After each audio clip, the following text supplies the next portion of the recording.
इसके एग्जाम में पास होना बहुत आसान हो गया है, क्योंकि मैं आपके लिए लेके आया हूं इंग्लिश की अनसीन पैसेज की एक जबरदस्त वीडियो। इसमें मैं आपको टिप्स एंड ट्रिक्स दूंगा अनसीन पैसेज को सॉल्व करने की, और सीबीएसई स्टूडेंट्स की तो चांदी होने वाली है, उनके लिए जैकपॉट लगने वाला है इस वीडियो के थ्रू। तो दोस्तों ऐसा क्या खास है इस वीडियो में, आपके लिए वीडियो को देखिए एंड तक। एक नहीं दो टाइप के पैसेज मैंने इसमें सॉल्व कराए हैं। तो आइए शुरू करते हैं, let's get started. Quotation marks, common letter,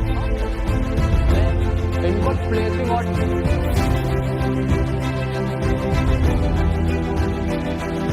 welcome to your favorite channel dear sir।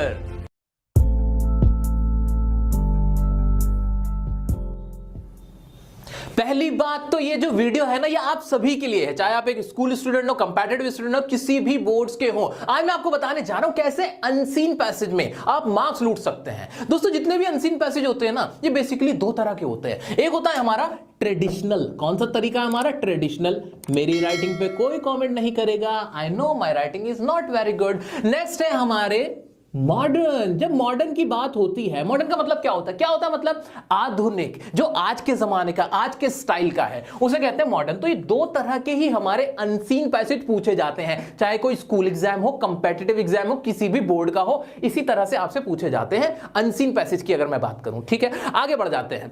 अब ये हमारे ट्रेडिशनल वाले कौन से होते हैं? ट्रेडिशनल में क्या होता है, आपको ना पैराग्राफ दिए जाते हैं, जैसे para number 1, para number 2, para number 3, इस तरह से आपको ना 3-4 पैराग्राफ दिए जाते हैं। उसमें कोई टॉपिक होता है, कोई कहानी आपको बताई गई होती है, कोई इंफॉर्मेशन आपको दी जाती है, और उसके बेस पे आपसे सवाल पूछे जाते हैं, क्वेश्चन पूछे जाते हैं, क्वेश्चन नंबर 1, और उसका आपको आंसर करना होता है। ठीक है, आंसर कैसे करना होता है? या तो आपको डिस्क्रिप्टिव ही आंसर लिखना होता है। डिस्क्रिप्टिव का मतलब क्या होता है कि भाई आपको पूरा आंसर लिखना होता है वर्ड टू वर्ड करके। ठीक है, या फिर एमसीक्यू भी होते हैं। क्या होते हैं? Multiple choice question. पहले तो डिस्क्रिप्टिव ही होते थे, लेकिन आज थोड़ा बहुत चेंज आ रहा है, हल्का फुल्का सा, जहां कहीं कहीं एमसीक्यू भी पूछे जाते हैं आपके स्कूल एग्जाम्स के अंदर भी। ठीक है, इसको करने का तरीका क्या होता है? तरीका मैंने आपको बताया था कि आपको क्या करना होता है। आपको ना पैराग्राफ पहले नहीं पढ़ना, आपको सबसे पहले क्वेश्चन को पढ़ना होता है। क्या पढ़ना होता है? सबसे पहले सवाल को पढ़ना है कि आपको पूछा क्या गया है, और उसके बाद उसका आंसर आपको टटोलना होता है। इस तरह से कुछ और भी स्टेप्स मैंने आपको बताए थे, जिससे आप ये ट्रेडिशनल वाले आसानी से फॉलो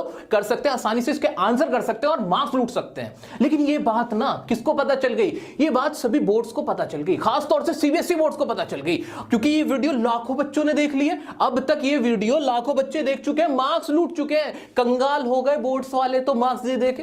भाई बच्चे आ रहे हैं, आंसर लिख के जा रहे हैं, पूरे मार्क्स मिल रहे हैं। जाके देख लो कमेंट्स में सबने क्या रखा है, सर 80-90 नंबर आ गए हमारे। ये जो वीडियो मैंने आपके लिए ऑलरेडी बना रखी थी, उसे देखने के बाद तो अब उन्होंने अपना दिमाग चलाया कि ये तो डियर सर ने इनका काम बच्चों का आसान कर दिया, बच्चे तो मार्क्स लूटने लगे, ग्रामर नहीं भी आती तब भी आंसर करके आ रहे हैं। तो अब उन्होंने क्या किया, सीबीएसई बोर्ड की अगर मैं खास तौर से बात करूं और कंपेटिटिव एग्जाम्स की मैं बात करूं, और मुझे उम्मीद है कि जो और बाकी बोर्ड्स भी हैं वो भी अब ट्रेडिशनल से इसी पे शिफ्ट होने वाले, मॉडर्न वाले पे, तो उनकी अगर मैं बात करता हूं तो ये ट्रेडिशनल वाला तो बिल्कुल ही खत्म हो गया है। क्या हो गया है? खत्म कर दिया गया। क्यों खत्म कर दिया गया? क्योंकि डियर सर की वीडियो देख के सब मार्क्स लूट रहे थे, इसलिए। और ये बात ऐसे ही नहीं कह रहा मैं, ये बात तो भैया लिखित में ये रही मेरे हाथ में। रिवाइज सिलेबस है सीबीएसई का, 9, 10, 11, 12 सबके लिए रूल लेके आए। क्या रूल लेके आए? उन्होंने कहा ट्रेडिशनल वाले हम ना पूछने वाले। ये तो तुम समझ गए, तरीका समझ गए, बहुत अच्छे मार्क्स लेके आ रहे हो। इसमें साफ साफ लिखा है कि भैया मल्टीपल चॉइस क्वेश्चन होंगे, बेस्ड होंगे अनसीन पैसेज पे, जो आपकी कॉम्प्रिहेंशन, इंटरप्रिटेशन